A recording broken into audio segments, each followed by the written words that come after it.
The Great Hall of Axiom Prime looked exactly as it had 1 year ago. But everything had changed, where Kang Daeho had once stood alone, mocked and dismissed. He now entered with 4 princesses at his side. The crystalline Seraphil walked on his left, her form catching the light and casting rainbows across the silent chamber.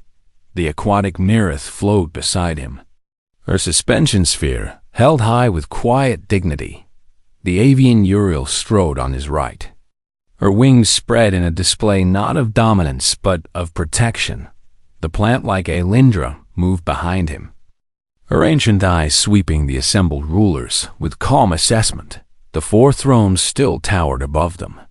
But the emperors and empresses who sat there did not laugh this time. They watched with fury and fear, and something that might have been shame. "You dare return?" Emperor Varth's voice cracked through the air like shattering glass. "You dare bring our corrupted daughters into this sacred hall?" "I bring your heirs," Daeho replied, his voice steady despite his pounding heart. "Heirs who love their peoples enough to stand against their parents." "Traitors," High Queen Coriel hissed, her feathers bristling with rage as she stared at Uriel. "My own blood, turned against me by a primitive's manipulation." "No manipulation," Uriel answered, meeting her mother's fierce gaze without flinching. "Only truth. Truth you have hidden from your own people for generations." "You know nothing of truth," Empress Thesara snapped at Mirith. "You are a child playing at politics you do not understand. I understand that you are about to kill billions of your own subjects," Mirith replied. "I understand that every fleet outside the station is aimed at allies you need to survive." The Verdani matriarch remained silent, watching Alindra with unreadable ancient eyes. Daeho stepped forward, and the guards around the chamber tensed. 1 year ago, I stood in this hall and asked for humanity's inclusion in your alliance, he said.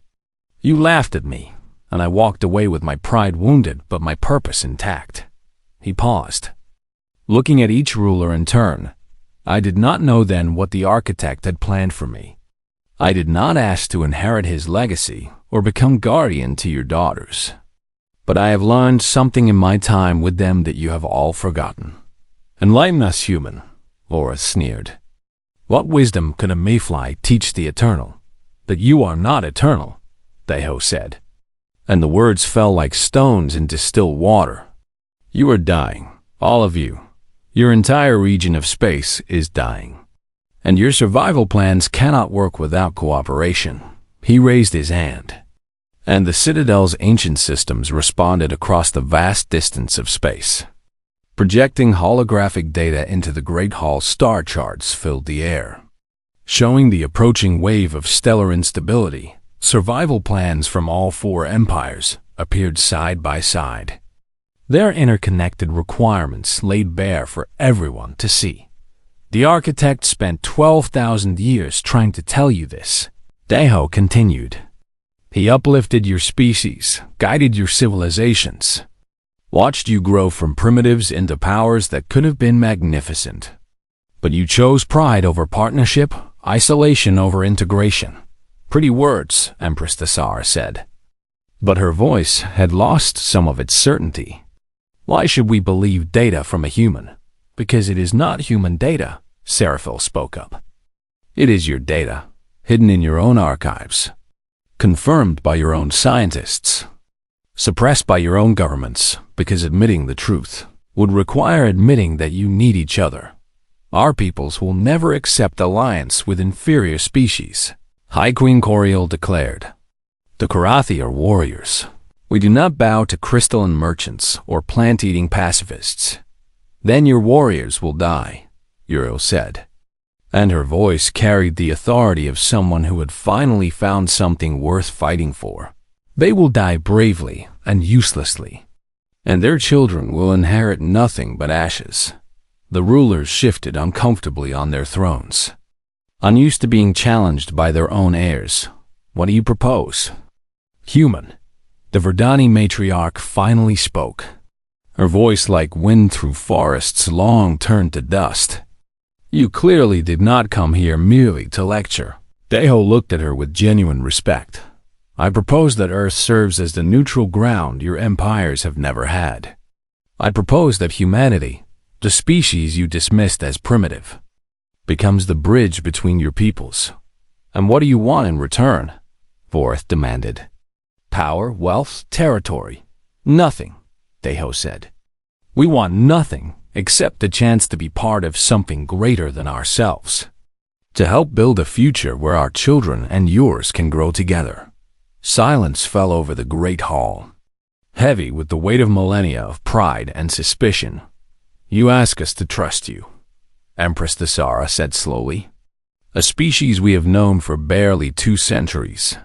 I ask you to trust them, Deho replied, gesturing to the princesses. Your own daughters, heirs to your thrones. The future of your civilizations. They have seen what partnership can build. They have lived it for a year. And they chose to stand here today because they believe their peoples are worth saving. Seraphel stepped forward, her crystalline form blazing with internal light. Father, I watched this human work beside servants to fix broken systems. I watched him learn our medical texts to ensure my comfort. I watched him give months of his short life to help strangers because it was the right thing to do. What has our eternal wisdom taught us that compares to such simple goodness? Mirith flowed beside her.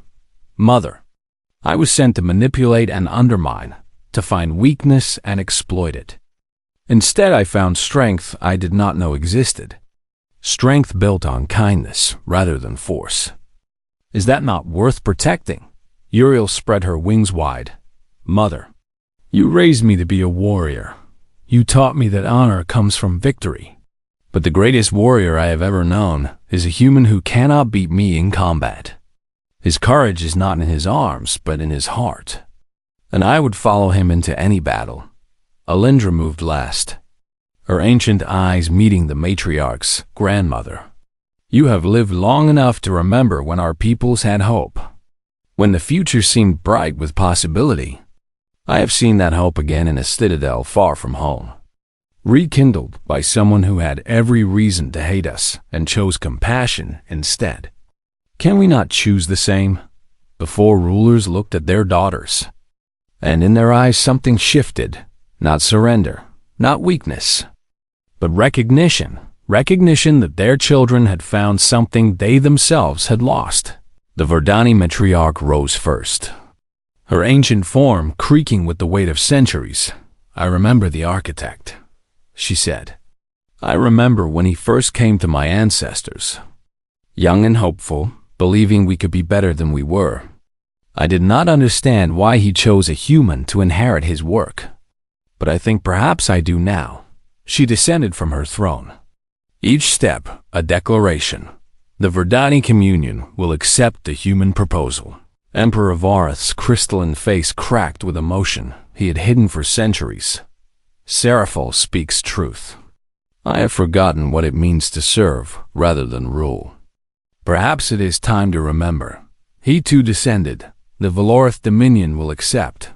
Empress Thesara flowed from her throne, her aquatic form taking on colors of acceptance. My daughter has learned things I never taught her, things I never knew how to teach. For her sake and for our peoples, the Visari collective will accept. Only High Queen Coriel remained on her throne, her warrior pride fighting against the tide of change. Uriel approached her mother alone, standing beneath the throne with no aggression. Only patience. You taught me that the greatest warriors know when to fight and when to build, she said quietly. This is a time for building, mother, please. Let us build together. For a long moment, nothing moved. Then High Queen Coriel spread her wings and descended to stand beside her daughter. The Karathi sovereignty accepts, she said. May our ancestors forgive our pride and bless our children's wisdom. Deho stood in the center of the great hall, surrounded by 4 empires who had laughed at him 1 year ago. Now they looked to him for guidance, and he had never felt less worthy of their trust. I am not a leader, he said honestly. I am just a human who believes that connection matters more than conquest. That kindness creates strength, hatred never can. That the future belongs to those who build bridges rather than walls. He looked at the 4 princesses who had become his friends, then at the rulers who had become allies, then at the vast chamber that had witnessed both his humiliation and his vindication. Let us begin. The signing of the new Concord took place that same day, with Earth named as the permanent neutral ground for interstellar cooperation. The princesses were not released from their guardianship because they chose to remain, not as wards, but as partners in the work of building a new galactic order in the years that followed. Historians would argue about whether the architect had truly foreseen everything or whether he had simply made a lucky choice, but those who knew Kang Dae-ho, who worked beside him and watched him bridge gaps that had divided civilizations for millennia, understood the truth. Some beings are born to rule, others are born to conquer. But the rarest and most precious are those born to connect on the observation deck of his citadel. Surrounded by 4 princesses who had once been prisoners and were now family, Dae-ho watched ships from all 4 empires working together for the first time in recorded history. You changed everything. Sci-Fi said. We changed everything, Dae-ho corrected. I just provided the space for it to happen. The princesses spent 3 days in debate, arguing with each other and with themselves about what they had learned. Old rivalries flared and died. Suspicions rose and fell, and through it all Dae-ho waited patiently in the library, giving them space to reach their own conclusions. Uriel was the first to crack.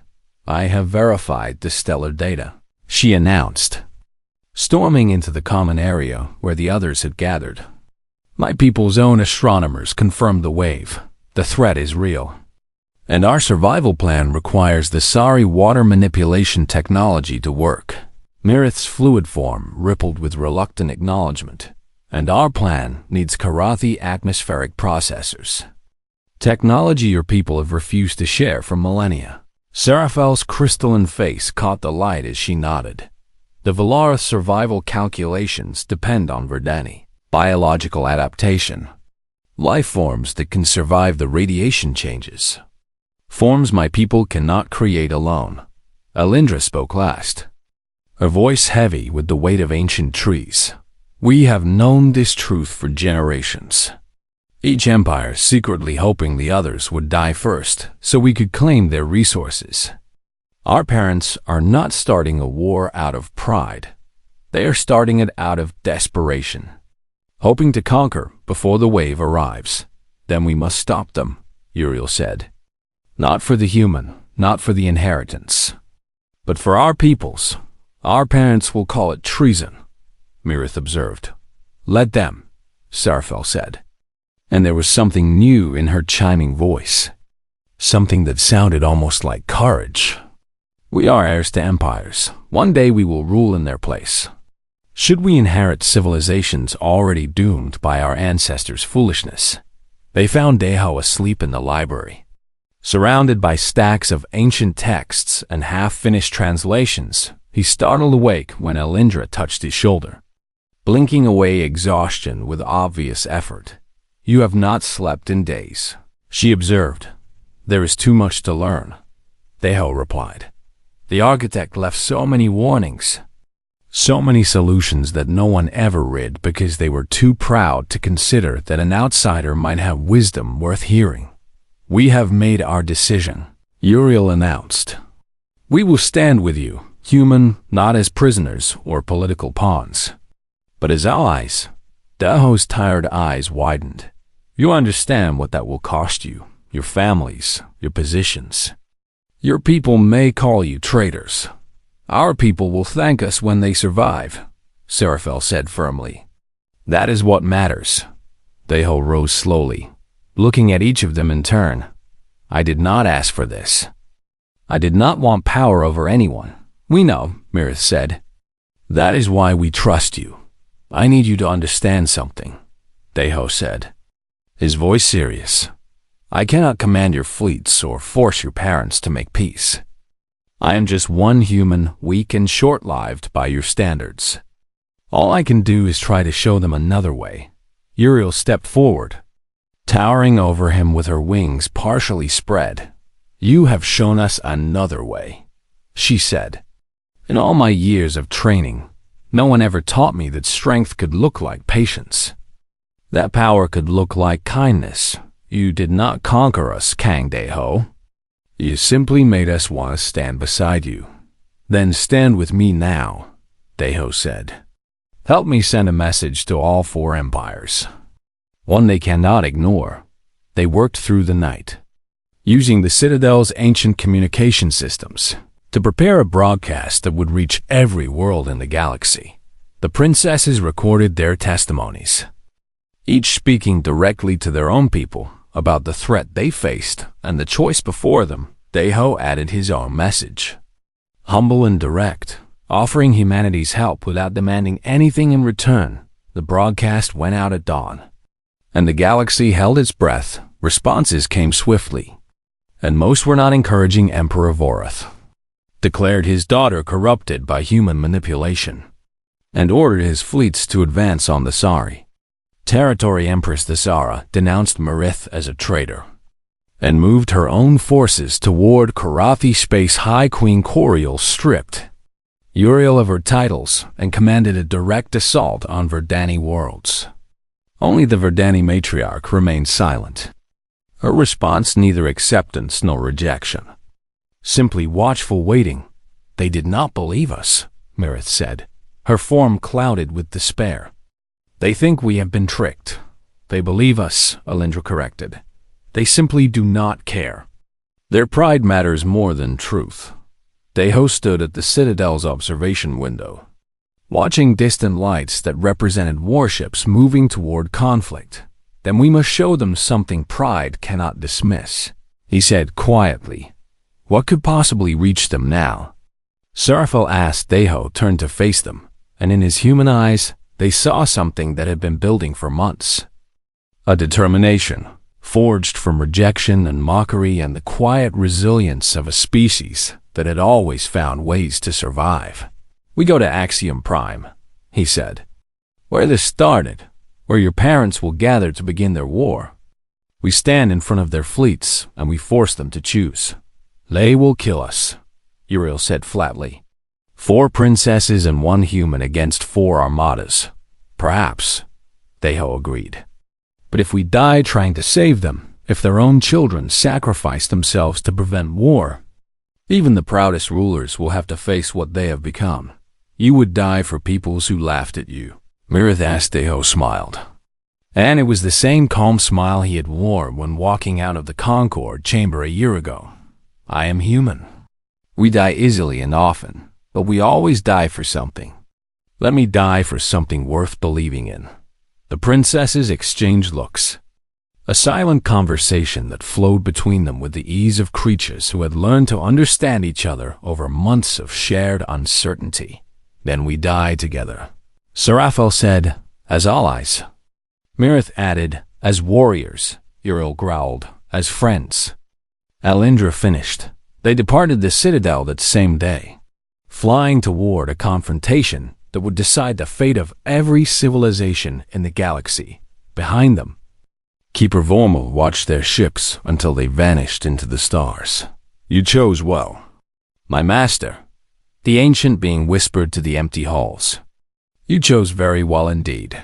The journey to Axiom Prime took 7 days, and with each passing hour the princesses watched Dae-ho prepare. He read constantly, absorbing everything the Citadel's databases could teach him about the 4 empires, their histories, their fears, their secret shamans and forgotten hopes. He practiced speeches in 4 languages, determined to address each people in their own tongue. He barely slept, barely ate, driving himself with an intensity that worried even Uriel. "You will collapse before we arrive," she told him on the 5th day. "A warrior knows when to rest. A warrior fights on battlefields," Dae-ho replied. "My battlefield is words, and I have very few chances to get them right."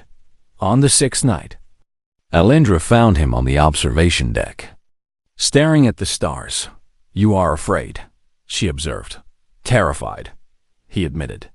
I am about to ask 4 emperors to swallow their pride, 4 empires to trust their ancient enemies, and I have nothing to offer them but words and 1 human life. You have us, Alindra said. Deho looked at her, and in his eyes she saw genuine gratitude. I never wanted guardianship over anyone, he said, but I am grateful that I got to know you, all of you. Whatever happens tomorrow, Alindra settled beside him, her bark-like skin rough against the metal railing. My mother once told me that the greatest rulers are those who never seek power, she said. I did not understand until I met you. I am not a ruler. No, Alindra agreed. You are something better. You are a bridge. And bridges do not rule the lands they connect. They simply make crossing possible. On the 7th day, they arrived at Axiom Prime to find 4 fleets already gathered, weapons armed and ready for the war that everyone expected but no one could prevent. And in the center of that powder keg, 1 small human ship requested permission to land. Weeks turned into months, and the Citadel slowly transformed from a prison into something none of the princesses had expected. A home. It started with small moments. Tiny cracks in walls built from centuries of royal training and imperial pride. Seraphil discovered that Deho had memorized the exact light frequencies that made her crystalline form most comfortable, adjusting the Citadel systems without ever mentioning it or expecting thanks. Mirith noticed that he had installed a small fountain in the common area. Its water, pure and mineral-rich, perfect for her aquatic biology. Uriel found new training weapons appearing in the combat hall each week, selected with care to match her growing skill levels. And Alindra awoke one morning to find that someone had planted a garden of her homeworld's rarest flowers outside her quarters, species that should not have been able to grow so far from Verdani soil. How? Did you know? She asked Deho when she found him in the library that evening. He looked up from his reading with a tired smile. Keeper, Vormal mentioned you seemed sad when the Citadel's gardens could not produce proper Verdani blooms. So I asked him to help me find seeds. It took some searching. That was 3 months of work, Alindra said. Vormal told me you spent hours each day in the agricultural systems, learning how to recreate Verdani growing conditions. Deho shrugged as if 3 months of effort was nothing remarkable. You are far from home, and I thought flowers might help. Alindra stood very still, processing this information through a worldview that had no category for selfless kindness from supposed inferiors. Why do you do these things? She finally asked. You gain nothing from making us comfortable. We are still seeking ways to leave, to break the inheritance. I know. Then why? Deho set down his book and met her ancient eyes with surprising directness. Because you are people, not political pieces, and you deserve kindness, whether or not you can offer anything in return. He picked up his book and returned to reading, leaving Alindra to grapple with emotions her people rarely acknowledged that night. She sought out the other princesses. She found them in the common area, a gathering that had become routine over recent weeks. Seraphil was practicing light manipulation, creating tiny sculptures in the air. Mirith was reading reports from her homeworld, her fluid form rippling with concentration. Uriel was sharpening weapons that did not need sharpening, her restless warrior energy finding outlets where it could. We need to talk about the human, Alindra said. All 3 looked up, and in their eyes Alindra saw reflections of her own confusion. He adjusted my quarters temperature last week, Seraphil admitted. The exact frequency to prevent stress fractures in my crystal structure. Information he could only have gotten from medical texts my own healers guard jealously. He learned to prepare the sorry nutrients, Mirith added. Proper nutrients, the kind that take years of study to balance correctly.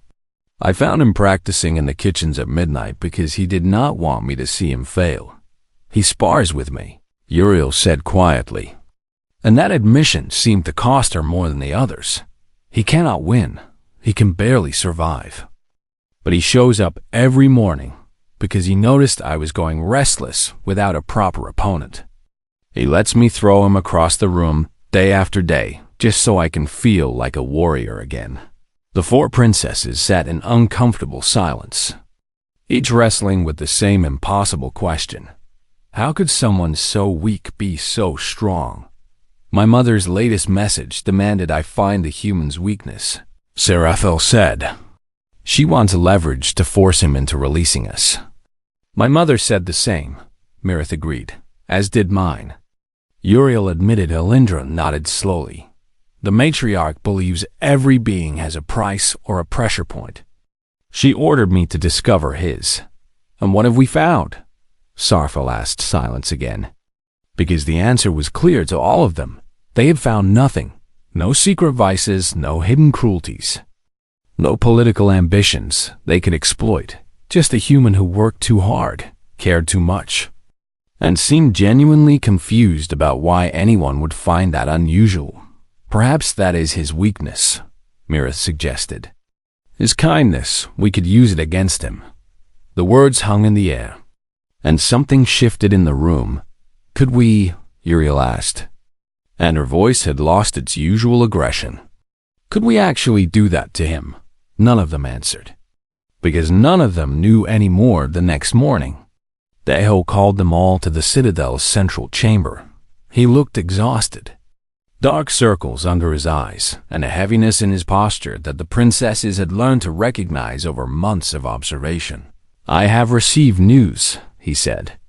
All four of your empires are mobilizing their border fleets. Your parents are manufacturing conflicts with each other, creating excuses for war. The princesses exchanged alarmed glances. That cannot be right, Seraphil said. Our empires have maintained peace for centuries. Peace maintained by the architect's influence, Deho replied. With him gone and his inheritance in dispute, your parents see opportunity. Each believes they can emerge stronger if the other three are weakened. They would start a war over us, Mirith asked, her form going pale. Over you. Over the inheritance, over pride, Deho said. It does not matter which reason they use. The result will be the same. Billions dead across 4 civilizations. What can we do? Alindra asked. Deho walked to the chamber's central console and activated a holographic display. Star maps filled the room, showing fleet movements and battle projections. I have been studying the architect's records, and have found something your empires have forgotten or chosen to ignore. The display shifted to show astronomical data, charts of stellar evolution and cosmic radiation patterns. The galaxy is changing. A wave of stellar instability is approaching from the core. It will reach your empire's territories within 300 years, and when it does, every species in this region of space will face extinction. That is impossible, Uriel said. Our scientists would have detected such a threat.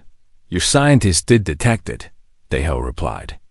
8,000 years ago, they warned your ancestors. But your empires were already too proud to work together. So each species developed separate survival plans and kept them secret from the others. He pulled up 4 different documents, each bearing the seal of a different empire. The Valoris plan requires resources only the Thesari control. The Thesari plan needs technology only the Karathi possess. The Karathi plan depends on biological engineering only the Verdani understand. And the Verdani plan needs all 3 of the others to function at all. The princesses stared at the documents in growing horror. Separately, you all die, Deho said. Together you might survive.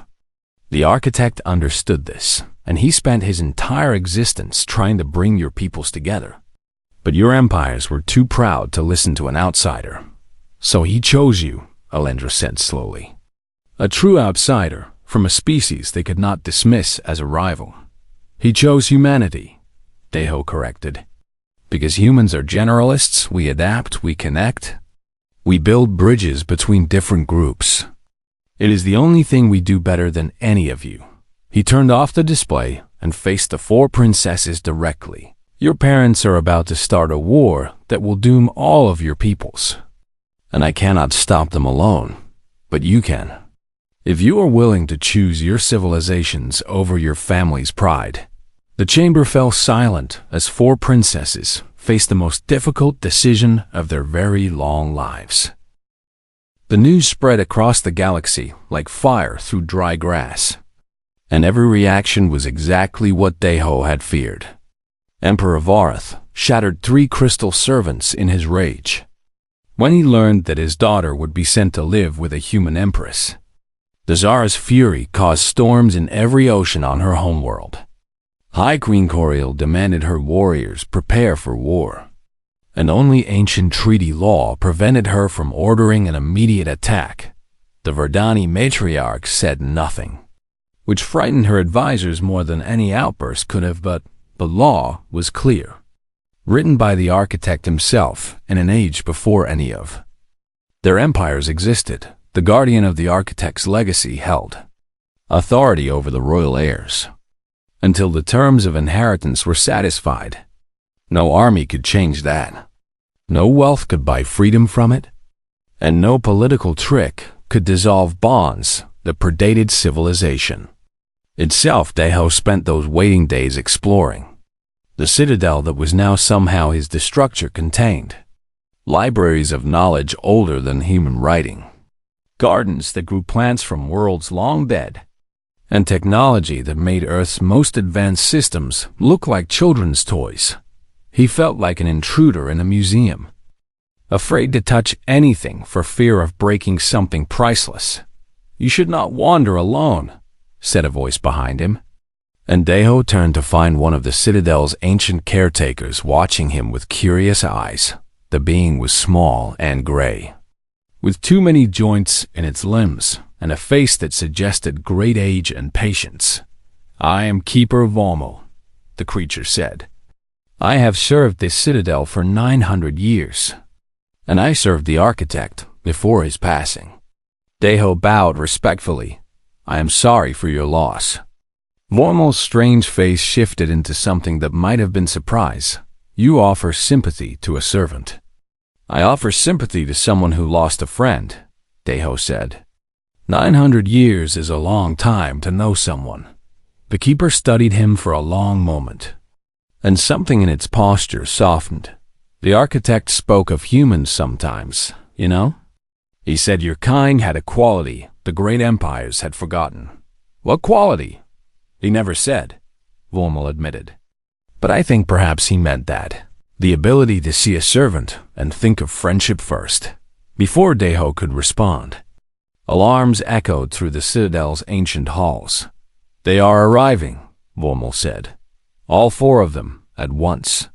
Which means their parents want this resolved quickly." Deho straightened his simple uniform, painfully aware that he owned nothing formal enough for receiving royalty. "Then let us not keep them waiting." The princesses arrived in 4 separate ships, each vessel a masterwork of their empire's technology and pride. Princess Seraphel's crystal craft landed first, its faceted surface throwing rainbows across the landing bay.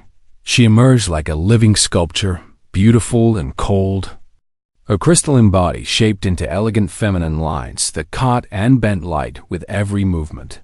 "Human," she said, not bothering with his name. "I am told I must remain here until you prove yourself worthy or fail. So let us establish understanding immediately." "I am not here by choice." "Neither am I," Deho replied calmly. "But here we both are." Princess Mirith arrived next, flowing from her transport ship in a sphere of suspended water. Her aquatic form was graceful and ever-changing, her features shifting between beautiful and alien moment by moment. "Ambassador Kang," she said, using his name but in a tone that suggested she was being diplomatic rather than respectful. "My mother sends her regards and her certainty that this arrangement will be brief." Princess Uriel landed her ship herself, a warrior's craft built for speed and combat. She strode down the ramp with her wings half spread in a dominance display, her sharp features set in an expression of pure contempt. I have killed creatures larger than you for lesser insults than this, she announced. Remember that, little human. Deho met her fierce gaze without flinching. I have never insulted you, Princess, and I do not intend to start, but if you threaten me again, I will ask you to leave. Uriel's feathers ruffled in surprise. Clearly not expecting resistance from such a small and fragile being, Princess Alendra arrived last and quietest. Her Verdani ship settling onto the landing bay like a leaf falling to ground. She was tall and willowy. Her bark-like skin patterned with moss and small flowering plants that bloomed and closed as she moved. She said nothing at all, simply watching Deho with ancient eyes that reminded him uncomfortably of the architect's hologram. Welcome to the Citadel, Deho said, addressing all four of them. I know none of you want to be here, and I know you have been sent to find ways to end this arrangement. The princesses exchanged glances, caught off guard by his directness. I am not going to play games with you, Deho continued. I am not going to try to manipulate you or impress you or control you. You are guests here, not prisoners, and I will treat you with the respect your positions deserve. Whether or not you return that respect. Pretty words, Seraphel said, her crystalline voice chiming with skepticism. Words I mean, Deho replied. Keeper Vormal will show you to your quarters, and if you need anything, you have only to ask. He turned and walked away, leaving four stunned princesses staring at his retreating back. He dismissed us, Uriel said, her feathers bristling with fresh anger. No, Alendra spoke for the first time, her voice like wind through ancient trees. He released us. There is a difference. Days passed, and the princesses settled into an uncomfortable routine of avoiding both Deho and each other. Their empires had been rivals for millennia, and old suspicions died hard even in neutral territory. But the Citadel was vast, and chance encounters became inevitable. Mirith found Saraphel in the library one evening, both seeking knowledge about the architect that might help dissolve the inheritance.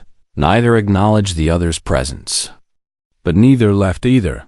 Uriel discovered that the Citadel's training halls contained weapons from 1,000 worlds, and she spent hours mastering each one, while Alendra watched silently from the garden that bordered the combat area, and all of them, at different times, found themselves watching Deho. He did not behave like any ruler they had ever known. He ate simple meals with the Citadel's servants, asked Keeper Vormal about the architect's history with genuine interest, and spent hours reading in the library without any apparent political purpose. When a maintenance crisis struck and the Citadel's ancient life support systems began to fail, Deho did not summon technicians or issue orders from safety. He rolled up his sleeves and crawled into access tunnels alongside the maintenance workers. His small human body actually useful in spaces too tight for most species. The princesses watched through security feeds as their supposed captor sweated and struggled and laughed with workers who had never before been noticed by anyone important. What kind of ruler works with his own hands? Seraphel asked, bewildered. The kind who does not see himself as a ruler, Alendra answered. The kind who sees himself as simply another person with a job to do. That night, for the first time, all four princesses sat together at dinner.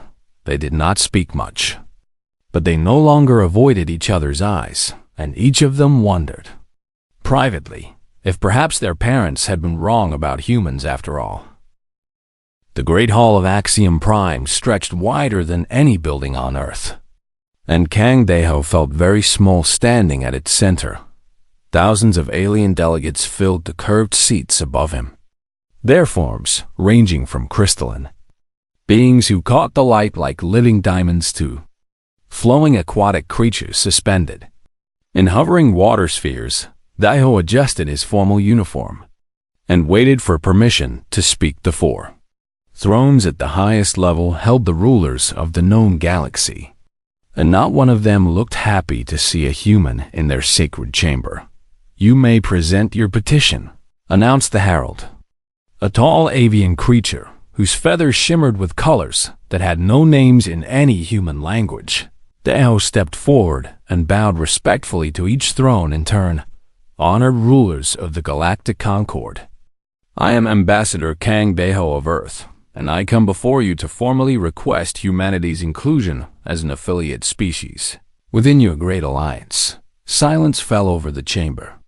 And then something worse than silence followed: laughter. It started from the crystalline section where the Valorith Dominion sat, their bodies chiming like wind instruments as amusement rippled through them. The sound spread to the Zari Collective, whose liquid forms bubbled with what Deho now understood was mockery. Even the proud Karathi warriors let out sharp caws of derision, and the plant-based Verdani rustled their leaves in patterns that clearly meant the same thing. Emperor Voroth of the Crystalline Dominion leaned forward on his throne, light fracturing through his angular face. "A human," he said, and the word dripped with contempt. "Request to join powers that have ruled this galaxy for 12,000 years. Your species discovered faster than light travel merely 2 centuries ago," added Empress Thesara, her aquatic form flowing with dismissive currents. "We were building empires when your ancestors were learning to make fire." High Queen Coriel spread her magnificent wings, each feather a blade that could cut through steel. What could Earth possibly offer the Concord besides primitive technology and laughably short lifespans? The Verdani matriarch said nothing, but her silence spoke volumes. As her ancient bark face remained unmoved, Deho felt heat rise to his cheeks. But he forced himself to remain calm. He had expected resistance, but open mockery cut deeper than he had prepared for. "Earth offers friendship," he said, keeping his voice steady. "We offer a fresh perspective and willing hands to work alongside your peoples." More laughter echoed through the chamber. "Friendship," Emperor Voroth repeated. "The primitive offers friendship to the eternal." He waved one crystalline hand in dismissal. "Return to your small world, human, and be grateful we allow you to exist in peace on the edge of civilized space." Deho wanted to argue, wanted to list all the achievements humanity had accomplished in such a short time. But he recognized a closed door when he saw one. He bowed again, maintaining his dignity even as his heart sank. "I thank the Concord for hearing my petition," he said. And he turned to walk the long path back to the chamber doors. High above in the royal gallery, 4 figures watched the human leave. Princess Seraphil of the Valorith Dominion tilted her crystalline head, light playing across her sharp features. He did not beg. She observed quietly. Princess Mirith of the Thesari Collective shifted in her suspension sphere, her fluid form taking on thoughtful patterns. He did not even raise his voice when they mocked him. Princess Uriel of the Karathi Sovereignty folded her wings tightly against her back, her warrior instincts noting the human's controlled posture. He walked out with his head high, as a defeated soldier should. Princess Alindra of the Verdani Communion remained still as ancient wood, but her eyes followed the human until the great doors closed behind him. None of them spoke further, but each felt something unexpected stir within them. Curiosity. Deho returned to his small quarters on the human diplomatic vessel, a ship that looked like a child's toy compared to the massive cruisers of the 4 empires. He sat heavily in his chair and allowed himself one moment of despair before straightening his shoulders. "We will find another way," he told his reflection. Humanity always finds another way. His communication console suddenly lit up with an incoming message, and he frowned at the unfamiliar encryption pattern. The message contained no sender identification, only a summons to coordinates deep in neutral space and a single phrase that made no sense. "The architect has chosen."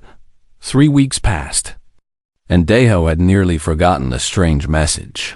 When his ship was surrounded by vessels from all 4 empires, they did not fire, but they made it very clear that he would come with them. He found himself standing in a structure that defied everything he knew about engineering. a citadel that hung in space like a frozen dream. Its architecture older than any civilization in the known galaxy. Representatives from all four empires stood in the massive entrance hall. And for once they were not laughing, they looked nervous. "You are Kang Deho of Earth," said the lead Valorith investigator. "Not a question, but a confirmation. I am. You carry the marker." Deho had no idea what that meant. But the aliens seemed to think it was very important. They led him deeper into the citadel, through halls covered in symbols that made his eyes water if he looked too long. Finally, they reached a chamber where a holographic figure waited, ancient beyond measure, its form flickering between shapes that suggested it had once been something neither human nor like any of the four empires. "I am the architect's final message," the hologram said, "and you are my creator's heir." The chamber erupted in protests from the alien representatives, but the hologram silenced them with a gesture. "The architect seeded your species with his genetic marker 10,000 years ago, an experiment in potential that your rulers dismissed as primitive. But my creator saw what they could not, and he chose humanity to inherit his legacy." Deho's head spun with questions. The one rose above the others. What does that mean? The hologram's ancient eyes seemed to hold sorrow and hope in equal measure. "It means, young human, that you now hold guardianship over the four royal heirs of the great empires, and by laws older than their civilizations. They must remain with you until you prove worthy of alliance or fail completely." The alien representatives went pale, or their equivalent of pale, the princesses. One of them whispered Deho thought of the four figures he had glimpsed in the gallery, the ones who had watched him with something other than mockery. "I did not ask for this," he said. "No," the hologram agreed. "That is precisely why you were chosen, because those who seek power destroy, while those who seek connection build, and the galaxy is running out of time for destruction." The hologram began to fade, leaving Deho alone with representatives who now looked at him with a mixture of fear and fury. The human they had laughed at 3 weeks ago now held the fate of their princesses in his hands, and somewhere across the galaxy, 4 young royals received messages that would change their lives forever.